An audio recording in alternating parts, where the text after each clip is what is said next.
நேற்று பிரச்சாரத்தில் பேசிய தேமுதிக பொதுச் செயலாளர் பிரேமலதா விஜயகாந்த், திமுகவினர் வாக்குகளை வாங்கிவிட்டு மக்களை கண்டுகொள்ளாமல் செல்வதாகவும், அடுத்த முறை வாக்கு கேட்டு வந்தால் அவர்களை நிக்க வைத்து கேள்வி கேட்க வேண்டும் என கோரிக்கை வைத்துள்ளார்.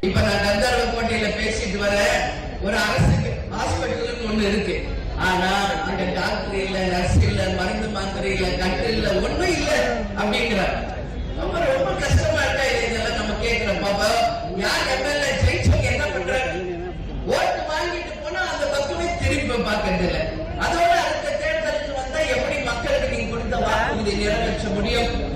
இதெல்லாம் மக்கள் சார்பாக நாங்க வன்மையா கண்டிக்கிறோம். அதனால இந்த மக்களுக்கு நீங்க கொடுத்த வாக்குறுதியை நிறைவேற்றுங்க.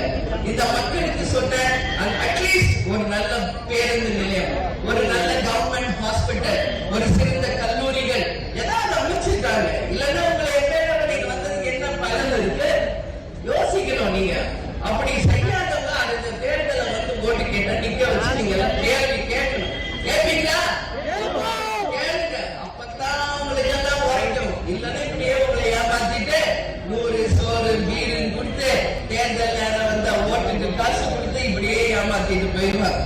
நீங்க திருப்பி கேள்வி கேட்டால்தான், நீங்க திருப்பி அந்த பதிலடி கொடுத்தால்தான் இங்க மாற்றம் என்பது நிகழும்.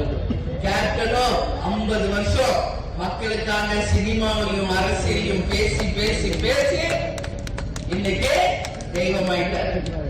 ஒரு வாய்ப்பு தலைவருக்கு நீங்க கொடுத்திருந்தீங்கன்னா இந்தியாவிலே முதல் மாநிலமாக தமிழ்நாட்டை உருவாக்கி இருப்பார். இதுல எந்த மாற்று கருத்துமே இல்லை. தவற விட்டது தேமுதிக தலைவரோ இல்ல, தமிழ்நாடு தமிழக மக்கள் தான் ஒரு வைரத்தை, ஒரு தங்கத்தை தொலைச்சிட்டு இன்னைக்கு நிக்கிறோம்.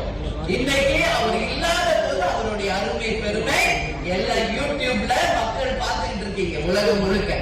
இன்னைக்குதான் தெரியுது அவர் எவ்வளவு பெரிய ஒரு நல்லவர் என்பது. செய்திகளை உள்ளது உள்ளபடி தெரிந்து கொள்ள ரெஃப்ளெக்ட் நியூஸை சப்ஸ்கிரைப் பண்ணுங்க.